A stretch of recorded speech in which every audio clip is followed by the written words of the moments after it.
calling me right as we're starting recording. You didn't check your phone? No, I didn't. Okay. Hey, Angelina. Hey. How are you doing? Good evening, everyone. Good evening, everyone. Happy Friday. Happy Friday. I pray you had a tremendous week and you've made it to another week. TGIF. TGIF. Let's thank God it's Friday. Oh, okay. You know that? No, I don't think I've seen it before. It's a restaurant. I've seen TGI Fridays. Oh, okay. Well, Did you just open the door? Sure did. No, that's Josiah. Our office door just opened and the dog walked out. I'm like, what just happened? Okay, cool. Well, but I do know TGI Fridays, but I didn't know that that's what that meant. Honestly, I never even gave it much thought. You didn't know that? Okay, that's all right. No one knows everything. Anyway, it's all good. We have such a great topic tonight. Marriage about the topic. maintenance. Marriage maintenance. Marriage maintenance. Eminem. So tonight we're going to talk about 7 keys to maintaining marriage. By the way, if you don't know, my name is Jomo. I'm Charmaine. And we get together on Friday nights for real, raw and relevant conversation dealing with relationships. Anyway, to God be glory. All right, so point number 1 that's critical to marriage maintenance is communication. What I need from you. That's understanding. What I need from you is communication. So here's our reality. Communication is imperfect art. Right. So we never get it right. We're always working on it. We're always trying to improve it, trying to get better. So we have to understand for our marriage, our relationship to last and have to work the best, we have to constantly be working on our communication and making sure I'm saying it right, making sure you're receiving it right, making sure you hear me right. So this never stops. A really great tool for communication with couples, if you find that you overtalk each other, you never feel like you get your point across, is the pencil method or the pen method. So you hold a pencil up and whoever has the pretend microphone is the only one that can speak. Now you have to have a time limit if you have somebody that is very long-winded. So you may have to have a little timer, but after a while you won't need that anymore because you all know, you have a feel for if you're going over your time. Then you pass the microphone off and then I can't say anything and the microphone is in Jomo's hands. That means you need to be quieted. Quieted. So the reason why I know you're wrong is first off because I'm always right. See, that's not good communication. So no. But the gist of it is to create structure and order in the way we communicate so we don't overtalk each other or we don't allow each other space and time to receive the information. Absolutely. Communication has not occurred until you understand what I meant for you to say and I agree. Right. Now, once someone has said something to you and they've communicated to you, what do? You repeat what you heard and allow the person to let you know whether you heard it correctly. If you heard it correctly, then you can respond to it. But if you did not hear it correctly and say, no, that's not what I meant, you give them an opportunity, give your partner an opportunity to reword what they said because they may have heard it right in their mind, but it may not have come out the way that they meant. So that way you're get total understanding before you respond to something. Tremendous. Yes. Number 2, do a temperature check. It's always good. In relationships, this is so good because one of the tools that we use with couples is we do a weekly meeting. This is like a temperature gauge on how are we doing? Where's our relationship right now? Am I feeling like we're at an 8 and you're feeling like we're at a 3? So our weekly meetings consist of just a few questions that you ask your spouse. How have I offended you this week? Yes. What are your priorities for the week? Because a lot of times if my priorities are different than your priorities, then there could be a misunderstanding. The week. So you want to make sure if your husband is prioritizing a presentation he's doing at work, or if he's prioritizing a doctor's appointment, that you make sure you follow up with them, maybe join them in that, help them in maybe relieving some stress before and after, asking them how they're doing, engaging them with that. And same thing with your wife. Correct. And then what's the third question, babe? Do you have an unmet need? An unmet need is a situation or circumstance where there's something that you desire that you have not gotten. Right. It could be sex, it could be a hug, it could be a movie, it could be a date, it could be a foot massage. Whatever it is, Right. this unmet need will get met this week. Right. We will not move into another week without this unmet need being met. It's amazing to me how there's unmet needs for months and years. What I don't understand that. Right. I think that's why it's so important to have the weekly meeting. I think that's why it's so important for us to have the weekly meeting versus a monthly meeting or a quarterly meeting, because things tend to linger and then people are holding grudges and bitterness. Totally agree. Are we going to continue? No, we're going to put the mic down. So the reality of it all is we want to make sure that we are constantly checking in. Think of it like right now, my wife was cooking dinner, right? And when you have stuff in the oven, what do? You check on it. Absolutely. And so you have to look at your relationship as a gauge. Do you know they tell you should check the oil and in your car? That's right. And the air pressure every time you drive it? Every time? So they say. Wow. Nobody does that. Exactly. Wow. But, yeah. If you think about it, what do pilots do? They check everything before every flight. So yes. When's the last time you check in with your spouse and say, how are you doing? So good, babe. How are you doing? How are we doing? Yeah. Where we missed it. Right. And it's funny, what we do is we usually go away and we do this and ask each other, how are we doing? How are you doing? Are you satisfied? Right. Is there something I'm not doing for you? Right. Is there something I can help you with? Is there something I can join you in? Right. And you should know what your spouse's purpose is, what their goals are. So checking in on those things too, because that's one of the things that are going to fulfill them and, keep them fulfilled, which will bring them joy. Absolutely. Yeah. Okay, number three. Number three. You have to adjust expectations. Mm-hmm. One of the things that people fall short in their relationships is they start off a certain way with these high and mighty expectations, which are beautiful. Right. But life will hit. Right. Babies will hit. Right. Situations will hit. Right. Illnesses will hit. Diseases will hit.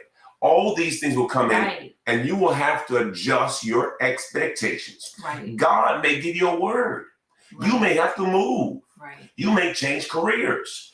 It's so important in our walk with God that we stay fluid and we're able to make adjustments on the fly, because a lot of times we'll have plans for ourselves, but God has a different plan. Mm-hmm. And we can't always, intend on everything. We don't know. We don't know, because our life isn't our own, right? So when you mature enough to know that your life is not your own, you have to be able to make adjustments. So let's say you were holding your spouse to a certain standard and that standard is not able to be met anymore for whatever reason, whatever the circumstances are. You make adjustments to your expectations so that way you're not disappointed, you're not surprised. And it's mature to come to the spouse if the spouse hasn't even recognized, maybe they're still trying to do it. I know a lot of wives, after they have a baby, they think, oh, we're just gonna have this baby and I'm still gonna do the same things I did before. No, babe, you have to make some adjustments at first, because this child is coming in your life. They're gonna change your life. They're gonna change your schedule. They're gonna change your habits. They're gonna change how you prioritize your time. Everything. Date night. Correct. You didn't have to depend on someone else to watch a baby before. You just go out on date night before. But now you have to depend on others to help you so that you can make time for your relationship. It's a lot of things that could happen. You may have to take care of a parent that's being elderly, like later on in life. And you have to make adjustments because now you're having someone else in the home and you're used to being an empty nester. Correct. So all of these things, you need to make adjustments, and don't be unrealistic with expectations, because that's when you can get upset. Yes. Misunderstanding. And it's just a part of it. Right. So maintenance is always adjusting expectations, some up and some down. All right, number 4, create rituals. Create rituals. Like bicycle riding together. Yeah, we love walking together. Loving it. Loving Like it. hugging in the morning. Watching movies together. Right. Netflixing together. Eating dinner together with no TVs or cell phones. Just find a rhythm, man. Right. And you know, we like being in the garden now. That's a new thing for us. You know what I'm saying? But we're always trying to find new ways to connect, get together, and do life together. Absolutely. All right, number 5, plan dates and surprises for each other. Love this. So I've learned recently that my wife prefers me to plan everything. Okay, I never thought of it that way, but I realized lately that is. I'll do it, but she prefers if I just kind of do it. So we had a little staycation. Right. We just went over to Clearwater Beach for a couple of days at the Opal. Opal is like anyway, it's a very nice place. And so we're there. I think we did 4 days or something like that on the beach. And one of the days, I said, "Listen, I got a surprise for you. Okay, do you want it?" I said, "If you want to, it's a long day if we do this." I said, "But I'm telling you tonight, if you want to, we can go to Sawgrass Mills, which is in Fort Lauderdale. We were in Clearwater." I said, "It's a day trip." And see, I planned it because I took our combustion car. Is that funny? Yeah. I took our gas car. We both have electric cars. So because I wanted more, I never stop for gas. Right. Anyway, stop for charging. Right, charging. So anyway, we did that. And I said, "You want to go there?" I said, "It's going to be a long day because it's like a 4-hour drive. Right. We'll go shopping for a couple hours, eat lunch, and drive back up and, have some Jamaican food." And we had some Jamaican food. Some great food. Lord have mercy, heritage. But we made a day trip out of it. Right. And it was spontaneous. It was spontaneous. Yeah. And I said, okay, we slept for 2 days in the hotel. And the third day, I said, we're going to do a road trip. And my promise to you is do things, schedule things, plan things. Right. Be intentional. Be intentional. And she got this bomb coat too. Just. Yeah. One, y'all may never see it because y'all live in Florida. But anyway, it's the whole goal is to be spontaneous. Right. To go somewhere, do some things, plan it out. So it worked out well. My whole little plan worked out well. And, we had a great time and had rest, recovery, and all the other stuff. But that's how you maintain it. Right. Number 6. Plan for roadblocks. There will be things that don't work out the way you plan. Right. When I look at our life and how we have navigated through these 25 years of marriage, 25 years and a couple of weeks. Yes. We didn't expect Josiah. No. We didn't expect Jemiah to have an illness. No. We didn't expect I was going to have cancer. No. We didn't expect a couple of deaths in our family. We didn't expect that we were going to go through bankruptcy and foreclosure. Right. We didn't expect to have a ministry. We didn't expect to be a pastors. Right. So all these things have kind of come into our life. Right. And we had to adjust to that. And it's all about being a team. You have to be a good team. You need to know your role in the team. You need to know your strength and what your strengths and what your weaknesses are. And don't be prideful when it comes to your spouse having a strength that maybe you don't have.